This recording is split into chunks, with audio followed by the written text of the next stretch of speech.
Gálatas, capítulo 1. Faremos a leitura do versículo 10 até o versículo número 12.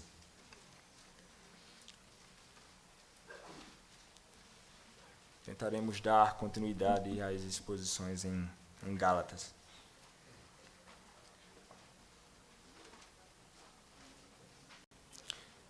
Assim diz a palavra do nosso Deus.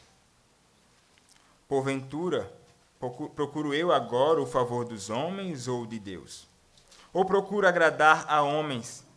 Se ainda agradasse a homens, não seria servo de Cristo. Faço-vos, porém, saber, irmãos, que o evangelho por mim anunciado não é segundo o homem. Porque eu não recebi nem o aprendi de homem algum, mas mediante revelação de Jesus Cristo. Pai bendito, nós queremos te pedir, ó Deus, a tua graça e a tua bênção neste momento. Peço-te, ó Pai, que o Senhor me abençoe e me use para a tua glória somente nesta noite.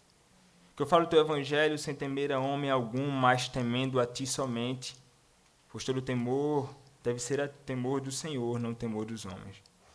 Ajuda-me, ó Pai, e habilita-me a fim de que eu possa proclamar o teu evangelho ao coração dos teus filhos, que eu possa exortá-los, encorajá-los, animá-los com o teu evangelho. Te peço a Deus que o Senhor me use neste momento, em nome de Cristo Jesus. Amém.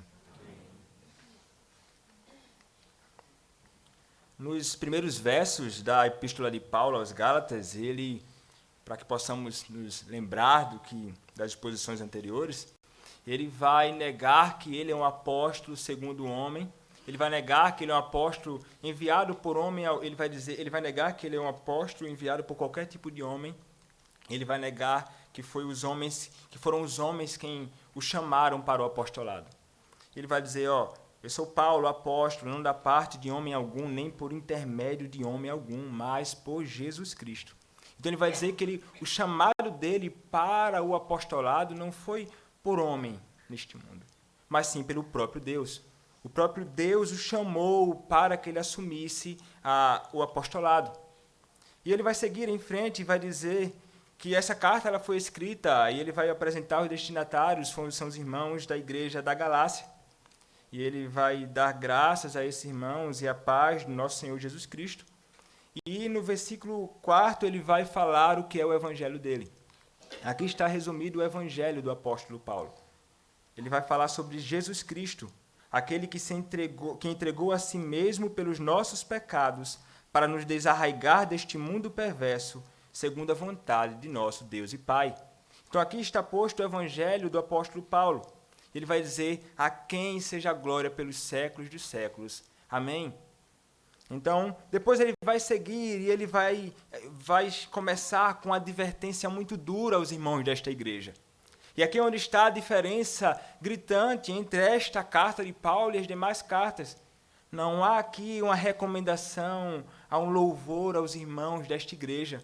O apóstolo Paulo entra dizendo, admira-me, estou espantado que vocês estão passando tão depressa daquele que vos chamou na graça de Cristo para outro evangelho, o qual não é outro. Vocês estão se desertando do evangelho que eu proclamei a vocês.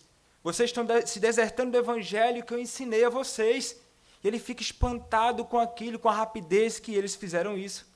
Não para um outro evangelho igual ao evangelho que o apóstolo Paulo proclamava, mas um evangelho totalmente diferente, um falso evangelho. E ele diz, mesmo que venha um anjo do céu e pregue um evangelho diferente do que eu tenho pregado, ou de repente outros irmãos do colégio apostólico, ou qualquer outra pessoa venha até você e pregue um evangelho diferente do que eu tenho pregado, ele diz, seja anátema, seja maldito. Amaldiçoado todo aquele que prega um evangelho distinto do evangelho que eu tenho proclamado a vocês. Até mesmo ele, se ele de repente aparecesse e proclamasse algo diferente daquilo que ele anunciou, ele deveria ser tido como maldito. Uma dura imprecação, uma dura advertência contra aqueles que proclamam o evangelho distinto. E o apóstolo Paulo, ele está sendo incomodado aqui porque falsos mestres estavam se levantando dentro da igreja e eles estavam querendo minar o apostolado do Paulo, o apóstolo. E eles queriam fazer isso dizendo, ele não é apóstolo coisa nenhuma, ele é um apóstolo de segunda categoria.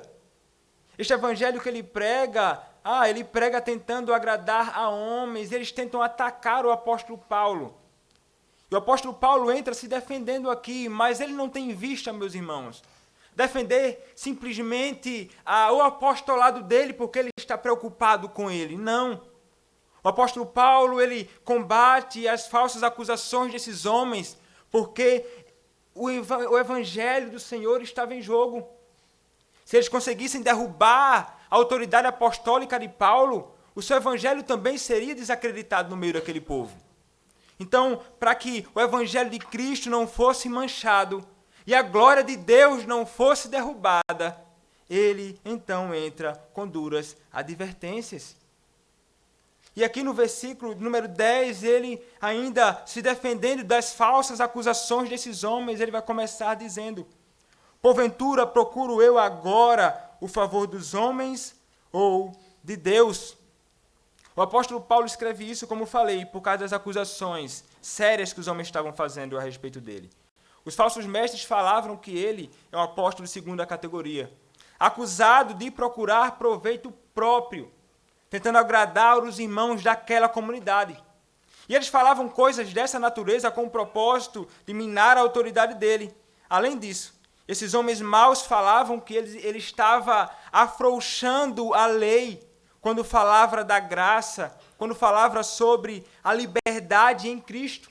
E eles olhavam assim, rapaz, ele está afrouxando tudo isso, e se ele afrouxa tudo isso, ele está visando agradar a homens, ele está visando o favor de homens, ele quer ser bem-sucedido no meio dessas pessoas. E que fazia isso porque queria o favor dos homens. Como se ele estivesse facilitando para que as pessoas fossem agregadas à comunidade daquela igreja. Aqui, o apóstolo faz essa pergunta retórica com o propósito de defender-se dessas acusações. Na verdade, ele não visava apenas defender-se, mas defender, sobretudo, o evangelho de Cristo e a glória do próprio Deus. É a aprovação de Deus que o apóstolo Paulo tem em vista aqui, não a aprovação dos homens. É o favor de Deus que ele tem em vista aqui, não o favor dos homens. E ele deixa isso muito claro aqui, quando ele faz essa pergunta. Mas ele segue em frente e ele faz outra pergunta. Ou procuro agradar a homens? Esta segunda pergunta retórica é feita ainda por causa das falsas acusações dos falsos mestres. É como se ele estivesse dizendo: vocês acreditam que eu falo sobre a doutrina da graça, sobre a liberdade que temos em Cristo, com o propósito de agradar essas pessoas que estão aqui ao meu redor? Como se ele tivesse em vista a popularidade no meio dos homens. Acusam essas coisas porque o apóstolo não obrigava os gentios a serem circuncidados, a observarem as festas, restrições alimentares e etc. E eles olhavam para isso e pensavam: ele tenta afrouxar essas coisas, o rigor da lei ele não quer colocar sobre essas pessoas. Ele tem em vista ser aprovado e acolhido por cada um deles. E talvez também porque o apóstolo se comportava como judeu quando estava entre os judeus e como gentio quando estava entre os gentios, dizendo que não precisavam ser circuncidados nem cumprir a lei.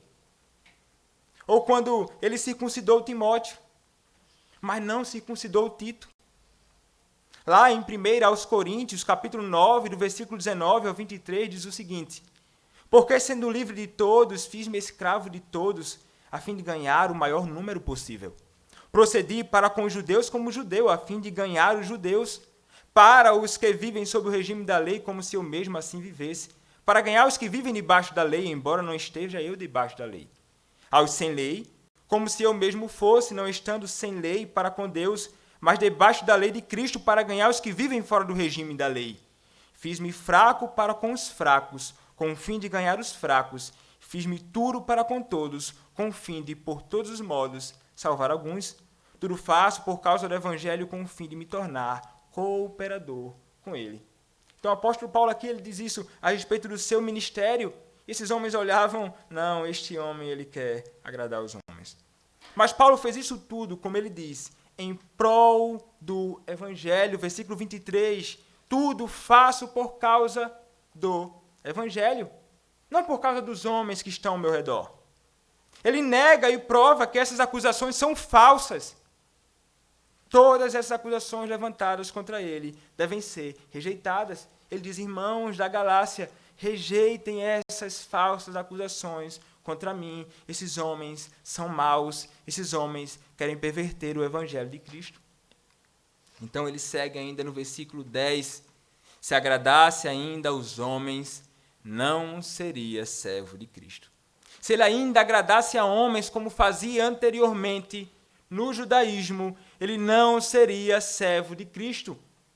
Porque quando ele estava no judaísmo, ele visava agradar a homens quando tentava fazer tudo aquilo que ele fazia contra a igreja de Cristo.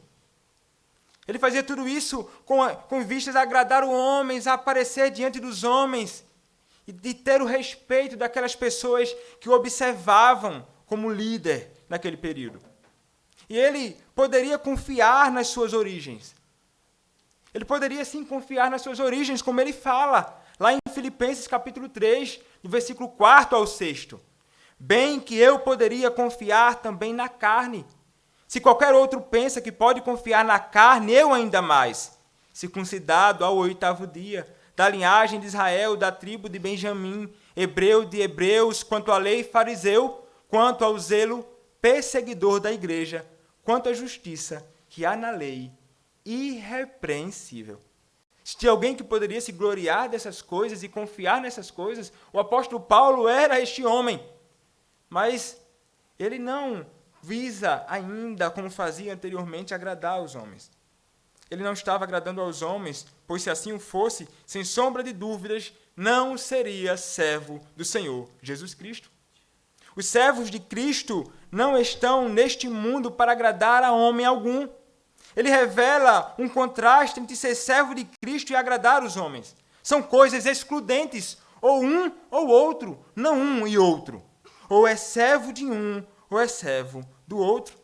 Ele imita a Cristo aqui. O apóstolo Paulo, ele é um imitador do próprio Senhor Jesus Cristo, porque Cristo não procurou agradar a homem algum neste mundo. Se teve alguém que não agradou homens neste mundo, foi o nosso Senhor Jesus Cristo.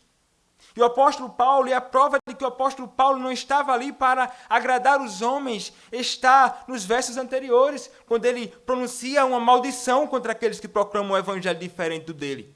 Será que alguém que visa agradar a homens pronuncia algo tão duro assim?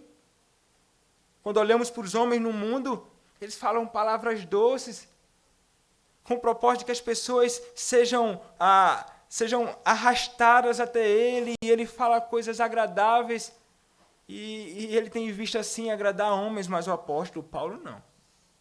Se tem alguém que não pode ser acusado disso, é o apóstolo Paulo. Na verdade, todo o ministério do apóstolo Paulo prova que ele não viveu para agradar ninguém. Lutero disse, isso não é a pregação que ganha a favor dos homens e do mundo, pois o mundo não acha nada mais irritante e intolerável do que ouvir sua sabedoria, justiça, rebelião e poder, religião e poder condenados.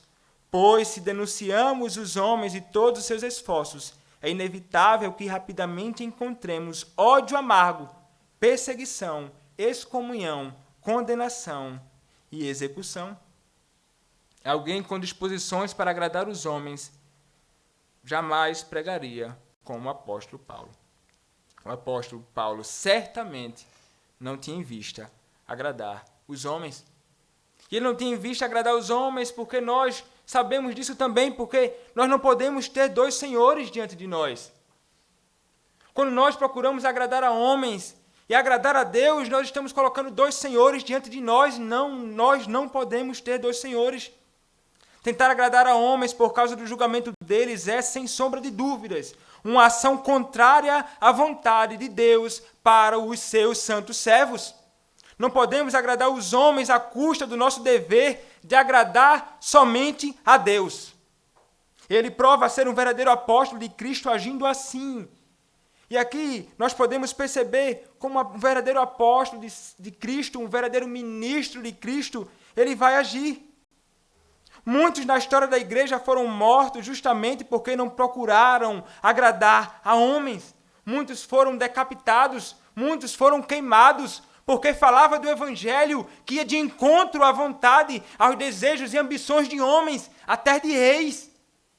E eles não agradavam a homens e eles eram destruídos, entregues a leões e tantas desgraças e misérias que aconteceram com o povo de Deus.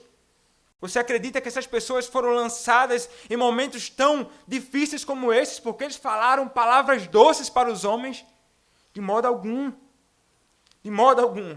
João Batista também não tentou agradar a homem algum. Ele olhava para aqueles fariseus e dizia: raça de víboras, homens maus, que tentam macular a Cristo, o seu evangelho, com essas leis e esses enganos e essas doutrinas totalmente contrárias ao que o nosso bondoso Senhor Jesus Cristo ensina. Raça de víboras, eu não estou aqui para agradar vocês, eu não estou aqui para agradar o homem. E Cristo também não tentou agradar a homens. Por esse motivo, ele foi perseguido por muitos. E a maior prova de que ele não agradou a muitos homens neste mundo é que queriam matá-lo. E conseguiram matar o nosso Redentor. E não queriam ouvir aquelas palavras do nosso Deus. Tramaram coisas terríveis para destruir o nosso Senhor. As maquinações para matá-lo foram muitas, até que finalmente conseguiram matar o nosso bendito Senhor. Ele não falava coisas para agradar a homem algum. Ele ia de encontro aos desejos malignos dos homens daquele período. O apóstolo Paulo ele não poderia ser acusado de tentar agradar a homens, mas existem muitos hoje que agem assim. Muitos homens em nosso meio. Homens que temem a outros homens e negociam a palavra de Deus por causa deles. Muitos pastores que olham a igreja com pessoas que têm bastante recursos, mas é um adúltero e ele evita falar sobre adultério porque teme que este homem saia da igreja. Muitos procuram, de diversos modos, evitar falar sobre várias doutrinas, várias coisas, até mesmo expor a palavra, pregar expositivamente, versículo por versículo, em livros, porque em algum momento vai se deparar com algum texto que vai combater o pecado daquele irmão que ele não quer mexer com ele. Muitos temem a homens, neste sentido, muitos pastores, que deveriam ser padrão para nós, de homens que não temem a Deus, que temem a Deus, não a homens, eles estão fazendo exatamente o contrário que a Escritura nos ensina. Atualmente, os que dizem ser apóstolos provam com suas palavras e atitudes que não são verdadeiros apóstolos, pois não são servos de Cristo, mas sim servos de suas próprias ambições. Ambiciosos são eles. Eu sou apóstolo. Eu sou a maior autoridade dentro da comunidade do povo de Deus hoje. E tenta agradar as suas próprias ambições, deturpando e revelando com as suas atitudes que temor ao Senhor eles não possuem. Eles não falam sobre pecado. Eles não falam sobre arrependimento. Eles não falam sobre santificação, sobre santidade. Santificação para quê? Ah, jovem, você tem a sua namorada, não tem problema algum você se relacionar com ela. Você ama ela, você ama essa jovem que está ao seu lado. Não tem dificuldade não, vocês podem se deitar, isto não é pecado. Eles tentam agradar as pessoas e as suas igrejas são repletas de bodes sendo pastoreadas por eles. Esses homens não pastoreiam ovelhas, esses homens pastoreiam bodes. Esses homens estão ali para entreter bodes, não para pastorear a igreja do Senhor Jesus Cristo. Por esse motivo, eles agem assim. E como isso é danoso para a igreja, como isso é danoso para a nossa sociedade. Isso é terrível. Você deve, hoje, pregar o evangelho com a mesma segurança que o apóstolo Paulo pregou, porque o evangelho revelado na Escritura é de Deus. O evangelho de Deus, por esse motivo, o apóstolo Paulo não temia de modo algum pregar aquele evangelho. Você não fala do evangelho de Cristo porque teme os homens. Você, agindo assim, estará agindo como os fariseus. Os fariseus acusavam o apóstolo Paulo de temer a homens, mas eles é que temiam a homens. É o que está lá em Gálatas capítulo 6, versículo 12. Diz assim: todos os que querem ostentar-se na carne, esses vos constrangem a vos circuncidardes, somente para não serem perseguidos por causa da cruz de Cristo. Eles acusavam Paulo de temer a homens, mas eles agiam assim. Eles eram os verdadeiros homens que temiam a pessoas da mesma natureza que eles. Aqueles que viviam sob o judaísmo legalista, como Paulo viveu, viviam com temor. O temor dos homens revela um modo que olhamos para Deus. Quando olhamos para Deus de modo distinto do que Ele é, nós agiremos de forma contrária e não vamos temer a Ele adequadamente. Quando tememos os homens, revelamos que consideramos os homens maiores que o próprio Deus. Os homens são gigantescos e Deus muito pequeno diante dos nossos olhos. Nós olhamos assim e tem uma bola gigantesca de um lado, que são os homens, e algo minúsculo aqui, que é o próprio Deus, e nós nos aterrorizamos com isso. O temor aos homens é algo que toma conta do nosso coração com frequência. Nós que pregamos o Evangelho com frequência, muitas vezes somos tomados pelo temor aos homens. E muitas vezes não sabemos separar o que é o temor aos homens e é o temor a Deus. É uma linha tão tênue por vezes. Mas o Senhor nos chama a temer a Ele somente. Porque somente temendo a este Senhor que nós iremos agradá-lo. É somente temendo a este Senhor que nós iremos proclamar este Evangelho com intrepidez e ousadia para a salvação daqueles que não conhecem o Senhor Jesus Cristo. Uma visão distorcida do Senhor nos levará a temer aos homens deste mundo e não a Ele. Tememos mais os homens quando trabalhamos diligentemente, quando estamos sendo observados pelos nossos patrões. Mas muitas vezes, quando não estamos sendo observados, nós não trabalhamos com tanto zelo. Nós não cuidamos das coisas deles com tanto zelo. Mas espera aí. O seu patrão pode não estar te vendo, mas o Senhor está te vendo. E você deve trabalhar para cada um deles como se estivesse trabalhando para o próprio Senhor. A quem você teme quando age assim? E você, estudante, quando pensa que está estudando com diligência, quando seu pai está olhando para você e você parece ser o CDF da sala, aquele cara mais estudioso, mas quando seu pai se ausenta, ou aqueles que supervisionam você se ausenta, você simplesmente joga para o lado, como se o Senhor não estivesse olhando para você. O Senhor observa tudo. O Senhor observa todos os homens que estão diante dele. Homem algum foge dos olhos do nosso bendito Deus. Quando você age assim, você revela que teme a homens e não teme a Deus. Tememos mais os homens do que a Deus, até mesmo quando servimos na igreja. Não com o propósito de agradar a Deus, mas de ser visto pelos homens. Nossa, que irmão mais bondoso! Como ele serve a comunidade dos santos. Chega cedo, corre, organiza as coisas. Mas, meu irmão, você que faz isso, você faz tudo isso para ser visto pelos homens ou para ser visto pelo Deus bendito que te criou?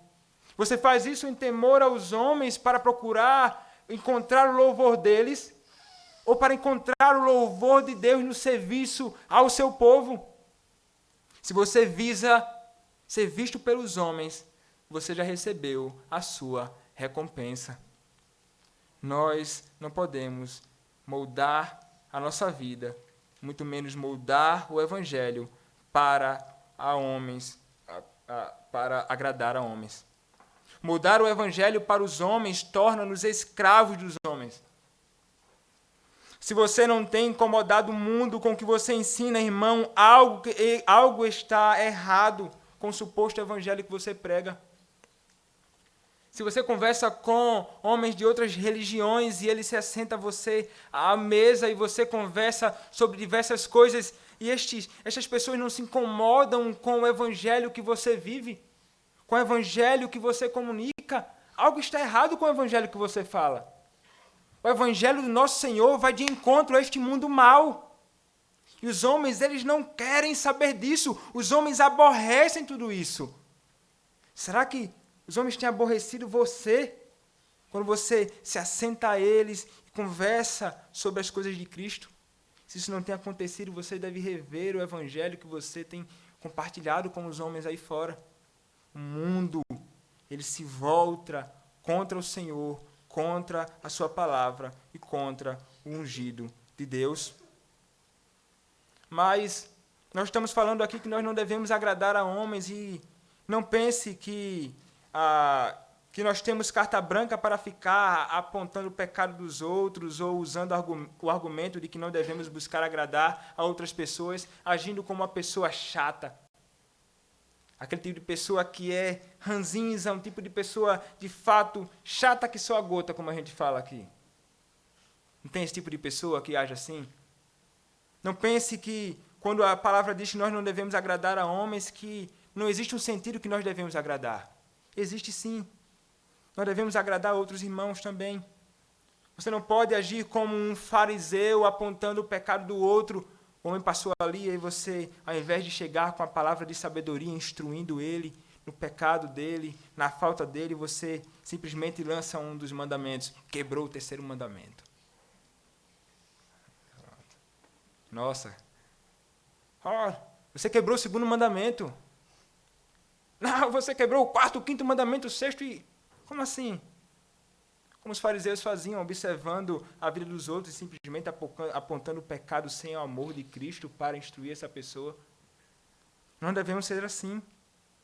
Nós devemos ser pessoas que, atentando para a falta dos outros irmãos, nós devemos chegar a ele e com sabedoria instruí-lo na verdade do Senhor, a fim de ganhá-lo com a palavra, não com o seu dedo apontado na cara dele, apontando o erro e as faltas dele nesse sentido.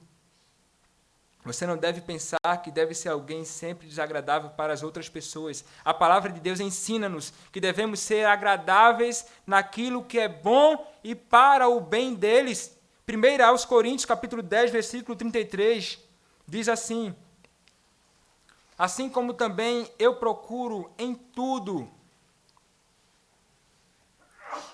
ser agradável a todos, não buscando o meu próprio interesse, mas o de muitos, para que sejam salvos. Ser agradável a todos. O apóstolo Paulo ainda diz lá em Romanos: portanto, cada um de nós agrade ao próximo no que é bom para a edificação. Porque também Cristo não se agradou a si mesmo. Antes, como está escrito, as injúrias do que te ultrajavam caíram sobre mim. Veja, há um aspecto que nós devemos agradar sim aos nossos irmãos naquilo que é bom. Naquilo que é bom. O apóstolo Paulo, ele se apresenta para cada um de nós como um paradigma. O apóstolo Paulo é um exemplo, um padrão, um paradigma para cada um de nós. Para os crentes, ele revela o que os verdadeiros ministros do Evangelho buscam ou devem buscar. Ajuda cada um de vocês a identificar o falso mestre e o verdadeiro. Aquele que anuncia o que é verdade e aquele que fala o que é falsidade. Ele nos ajuda aqui. Aquele ministro que visa agradar a homens, saiba que este não é o ministro de Cristo. Ele visa o homem, ele macula o Evangelho. E você precisa identificar isso. Mas você só conseguirá identificar aquele que é um falso ministro se você conhece as verdades da Escritura. Como identificar aquele que fala falsidade e fala a verdade? Como identificar como o ministro deve caminhar ou não deve caminhar? Conhecendo as sãs Escrituras. É nela que encontraremos sabedoria e instrução para tudo isso. Irineu de Leão, certa vez, falou que alguns não entendiam, não conseguiam identificar. Certo homem chegou com leite e no meio do leite ele colocou cal e as pessoas que não conheciam o leite não conseguiram diferenciar entre o cal e o leite misturado e não conseguiam identificar o sabor, diferenciá-lo, porque não conheciam o leite. Nós fomos chamados a conhecer a Escritura e conhecendo a Escritura nós saberemos discernir, separar, diferenciar aqueles que são verdadeiros ministros de Cristo e aqueles que não são ministros do Evangelho dele. O apóstolo Paulo é um padrão para que você observe aqueles que não são de Cristo. E é um padrão também para os ministros e oficiais da igreja. Eu, futuramente, com a graça de Deus, como futuro ministro do Evangelho, não posso visar o favor dos homens, nem posso visar agradar a homens. Os presbíteros desta igreja não podem temer a homem algum. quando alguém está em falta, transgride a lei de Deus, faz algo que é vergonha para o Evangelho de Cristo. Se os presbíteros da igreja temerem a homens, eles jamais irão exortar este irmão. Isso é terrível. Isso é terrível para eles como presbíteros da igreja. E é terrível também para aquele que não é exortado e advertido, porque ele vai permanecer em miséria, em grande confusão. Vai também ser um problema para a comunidade dos santos. O temor do Senhor deve preencher o coração dos seus filhos. O temor do Senhor deve preencher o coração de cada homem. O temor do Senhor deve preencher o coração dos seus ministros, dos seus servos, daqueles que conduzem a igreja do Senhor. O apóstolo Paulo também nos ensina como nós devemos lidar com a doutrina de Cristo. O Evangelho não é a palavra ou doutrina do homem, mas de Deus. Por isso, os ministros do Evangelho devem lidar com sua doutrina com modéstia e humildade. É a doutrina do nosso Senhor que está diante de nós. Não podemos fazer como os homens, falsos mestres daquele período que estavam ali sem se importar, maculando o Evangelho dele. Não, nós devemos observar a doutrina de Cristo e abraçá-la e amar com um zelo fervoroso. E o ministro da palavra deve ser como uma faca de sacrifício para matar e mortificar o velho Adão em nós, em cada um do seu povo, para que possam viver para Deus. Devem também olhar para essa doutrina e para este evangelho com reverência, com uma consideração da majestade de Deus, para que Deus seja glorificado. Porque tudo tem que redundar na glória deste nosso Deus. Se alguém fala, fale de acordo com os oráculos de Deus. Se alguém serve, faça-o na força que Deus supre, para que em todas as coisas seja Deus glorificado por meio de Jesus Cristo, a quem pertence a glória e o domínio pelos séculos dos séculos. Amém? Disse Pedro em 1 de Pedro, capítulo 4, versículo 11. Os falsos mestres que acusavam o apóstolo Paulo, acusavam-o de ser um homem frouxo na sua lei. E aqui é revelado o legalismo desses homens, do qual nós devemos nos afastar grandemente.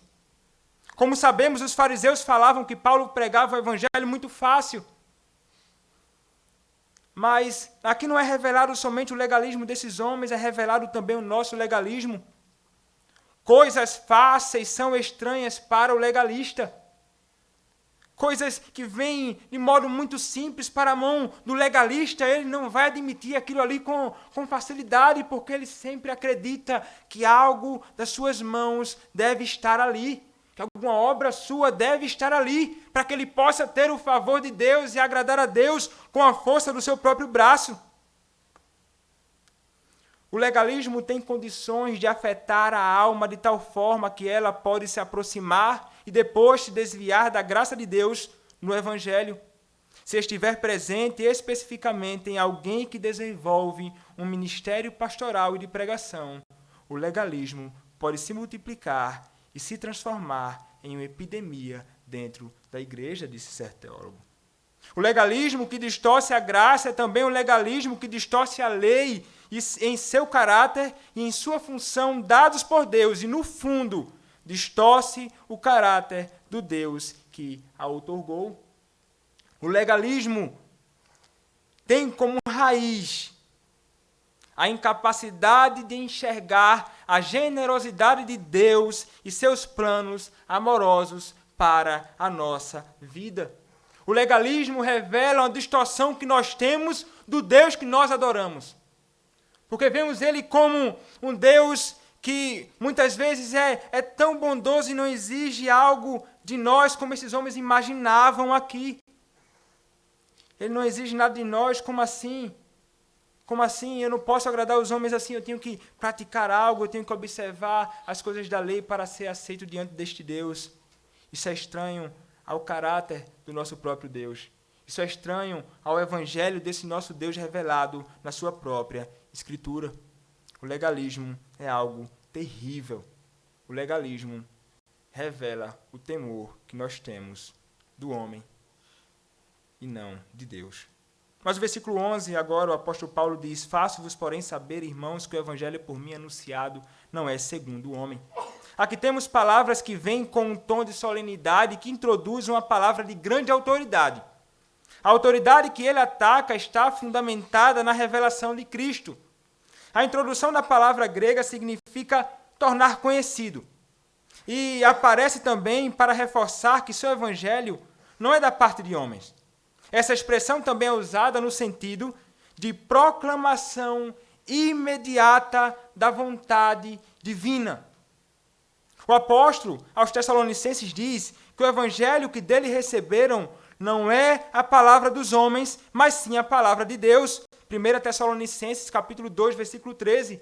Outra razão ainda temos nós para incessantemente dar graças a Deus, é que, tendo vós recebido a palavra que de nós ouvistes, que é de Deus, acolhestes não como palavra de homens, e sim como em verdade é a palavra de Deus, a qual, com efeito, está operando eficazmente em vós, os que credes. Ele se volta para os irmãos da igreja da Galácia dizendo que os fará saber algo a respeito do evangelho que prega. Pretende deixar mais claro que o sol ao meio-dia, que o que esses homens falam não faz o menor sentido. Ele faz algo semelhante ao que fez no início deste capítulo. No verso 1, ele diz que não é apóstolo da parte de homem, nem por intermédio de homem algum, mas por Jesus Cristo e por Deus o Pai. Aqui o apóstolo Paulo não está mais falando do seu apostolado, mas sim do evangelho que anuncia.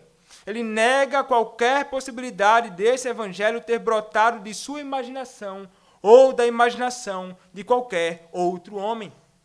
Ele prega na autoridade de Deus. E por que esse evangelho não é segundo o homem? No versículo 12 ele vai dizer: porque eu não recebi nem o aprendi de homem algum. Não pode ser segundo o homem porque ele não recebeu dos homens. O evangelho como esse jamais poderia ter brotado da cabeça dos homens. Ele não só não recebeu, mas também não foi ensinado por homem algum.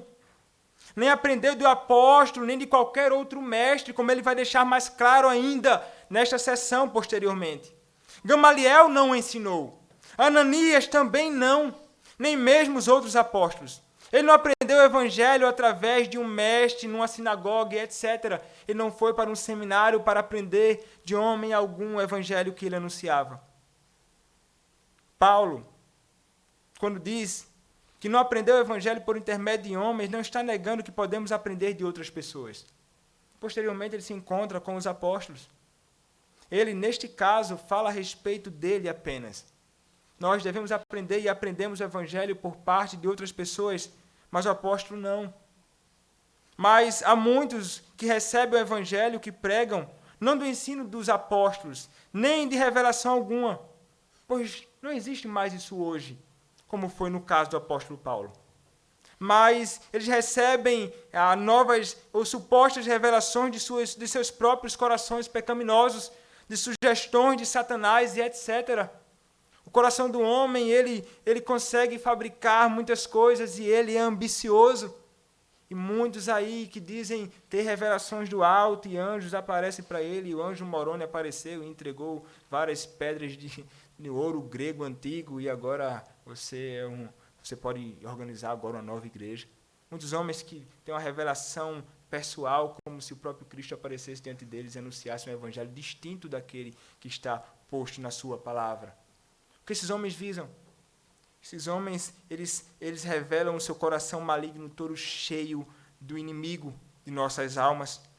O trabalho diabólico dos falsos mestres naquela ocasião teve consequências. Naquele período, os gálatas foram confundidos. Pensaram, por causa do ensino dos falsos mestres, que o evangelho de Paulo era errado. Tinha alguma coisa estranha ali. Atualmente, homens se levantam para dizer que existe uma descontinuidade entre o que Jesus pregou e o que Paulo pregou. São, para eles, dois evangelhos distintos. O que Cristo ensinou é outra coisa. Eu vivo o evangelho de Cristo, né? Ele é minha... o Fábio vive dizendo, a minha hermenêutica e tudo é complicado. E eles dizem, existe uma descontinuidade entre o que Cristo ensinou e o que Paulo ensinou. Os kardecistas dirão isso e muitos outros por aí.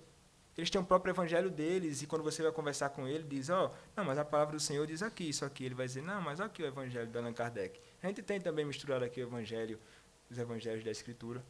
Eles pegam aquilo que é conveniente a eles, eles separam toda a revelação de Deus, e aquilo que o próprio apóstolo Paulo falou, condenando práticas que eles fazem com frequência aí em seus encontros e reuniões.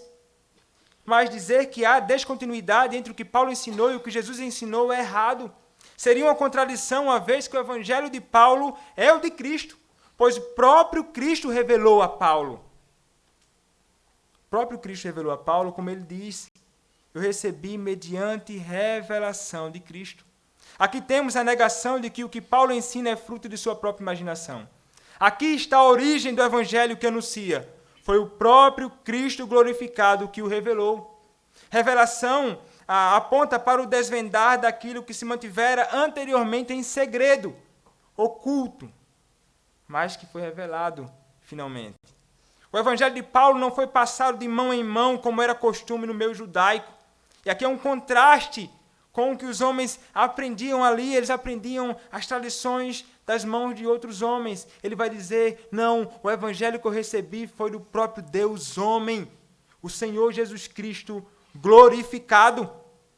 Cristo apareceu diante dele para que ele pregasse esse evangelho. Foi o próprio Deus homem quem revelou a sua vontade para o apóstolo Paulo. Atos capítulo 9 trata sobre isso, abra sua Bíblia.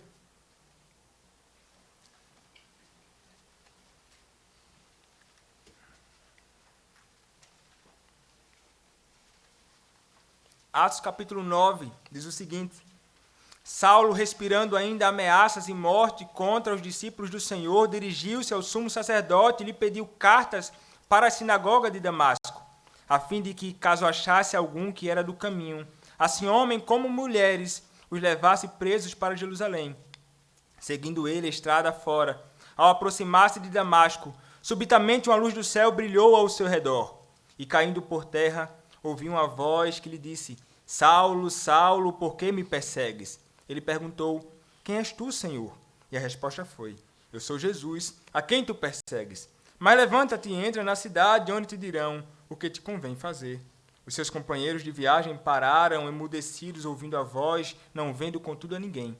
Então se levantou Saulo da terra, e abrindo os olhos, nada podia ver. E guiando-o pela mão, levaram-no para Damasco. Esteve 3 dias sem ver, durante os quais nada comeu, nem bebeu.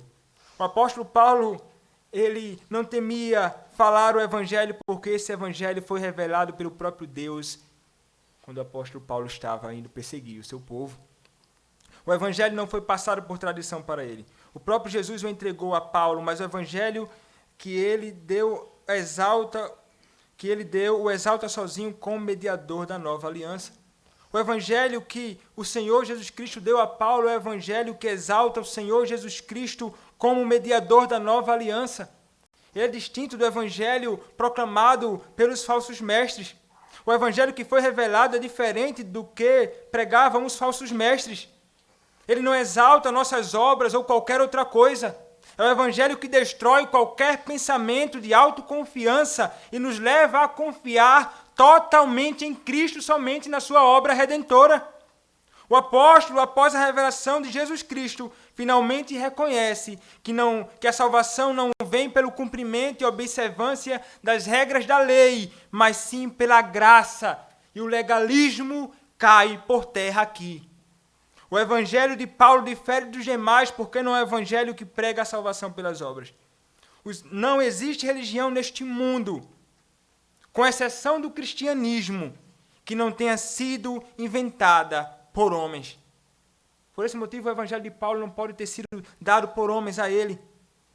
E todas as religiões, sem exceção, propõem a salvação pelas obras. Todas elas.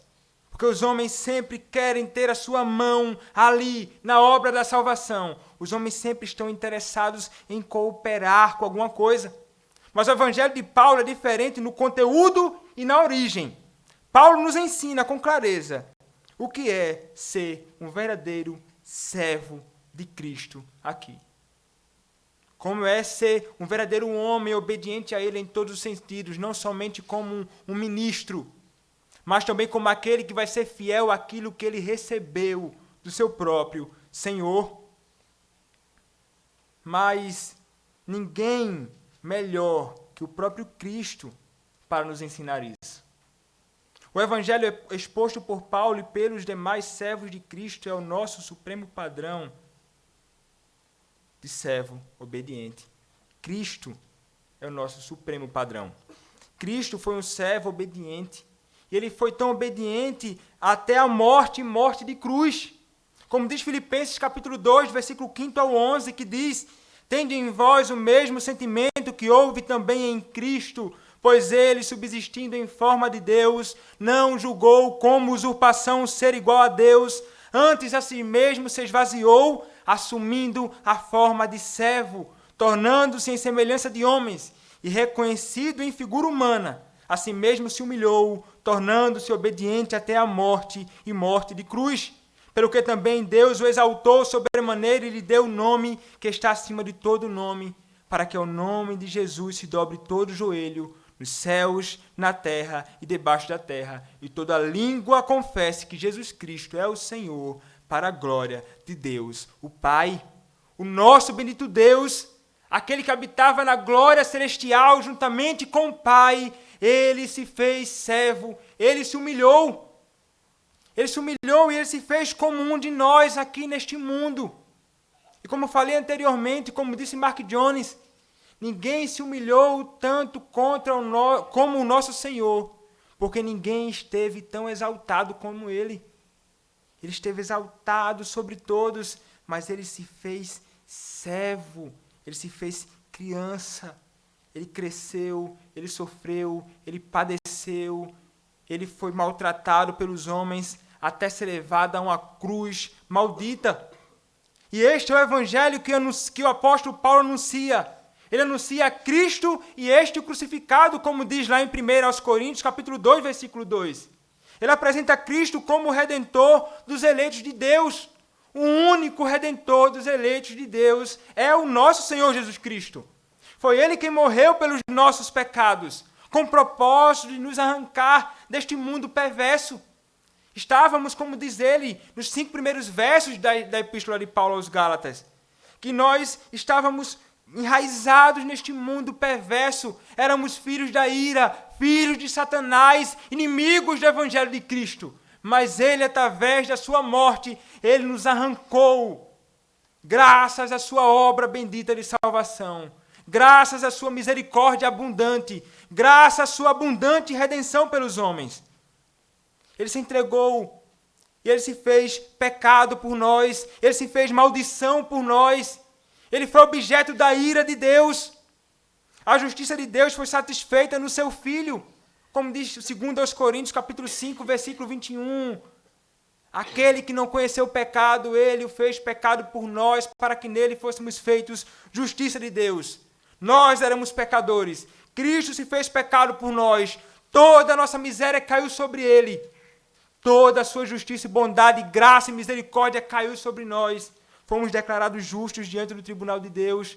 Este é o evangelho que o apóstolo Paulo prega. O evangelho da justificação pela graça mediante a fé, que vai de encontro a qualquer sistema judaico e qualquer pensamento dos falsos mestres daquele período.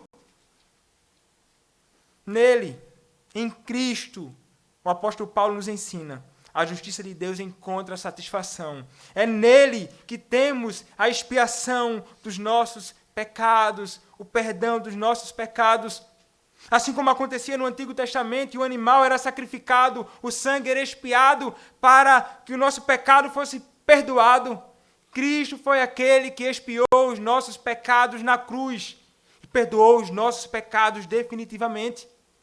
Eu não preciso mais ser perdoado pelo meu pecado que me condenava para o inferno. Das minhas faltas diariamente, sim. Mas do pecado que me condenava para o inferno, eu devo fazer algo para que possa ser perdoado?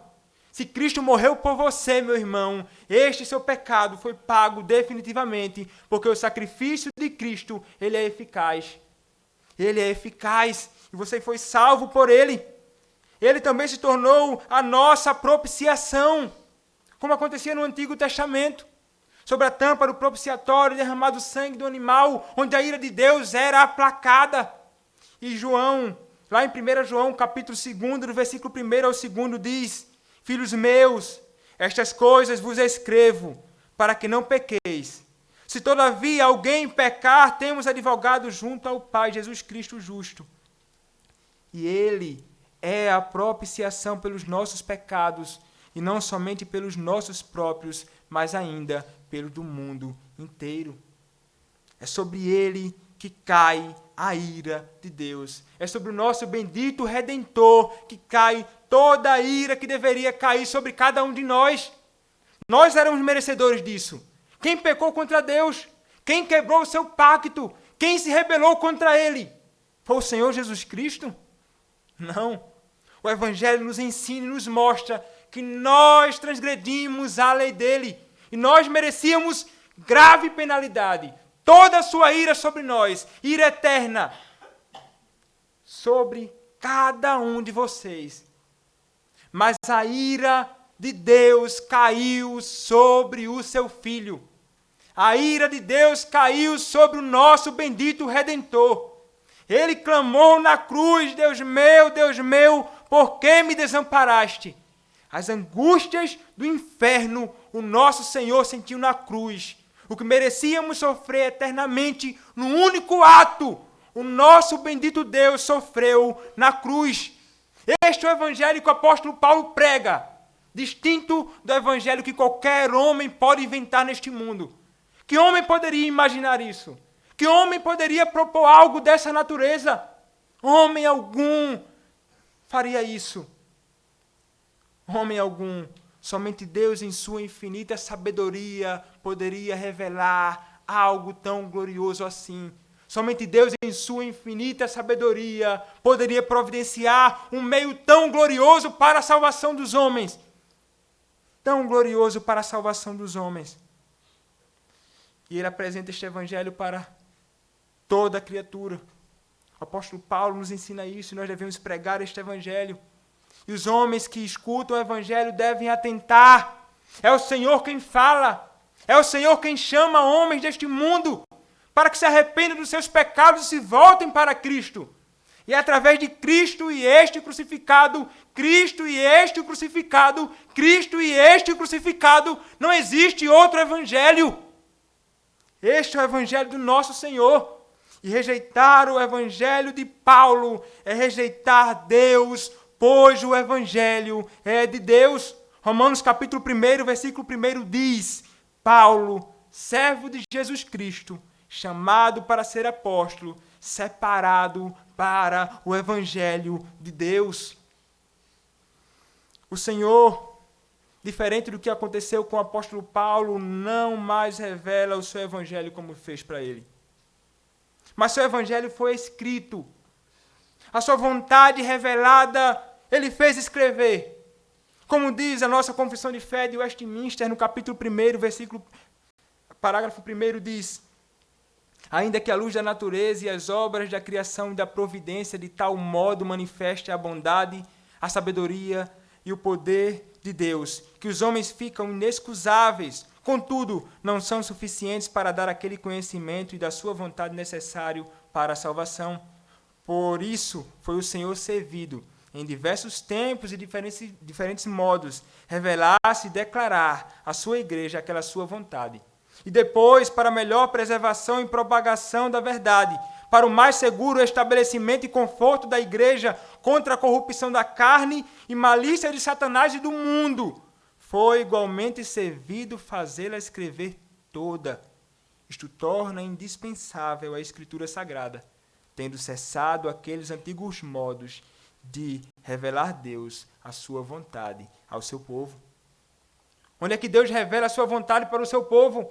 Através das Escrituras do Antigo e do Novo Testamento. É através dele, é através deste Evangelho que o nosso Senhor ensina a sua vontade.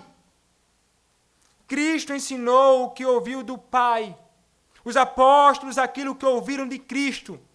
Os ministros comuns aquilo que aprenderam dos apóstolos. Essa é a verdadeira tradição. E se for observado sem acréscimo ou depreciação, o evangelho permanecerá em sua integridade, disse um puritano. Disse um puritano sobre o evangelho de Cristo, que foi nos ensinado pelos apóstolos. Foi feito escrever. Esta é a revelação do Senhor. O Senhor nos revela o seu evangelho através das Escrituras Sagradas, não existe outro modo. Pregar o evangelho que agrada aos homens não os salvará do inferno. Pregar o que surge na sua cabeça, o que é fruto da sua própria imaginação, não salvará os homens da condenação eterna. Se você realmente ama a quem te rodeia, não negocie o evangelho pregar o que agrada aos homens. Pregar o que agrada aos homens não vai redimir ninguém.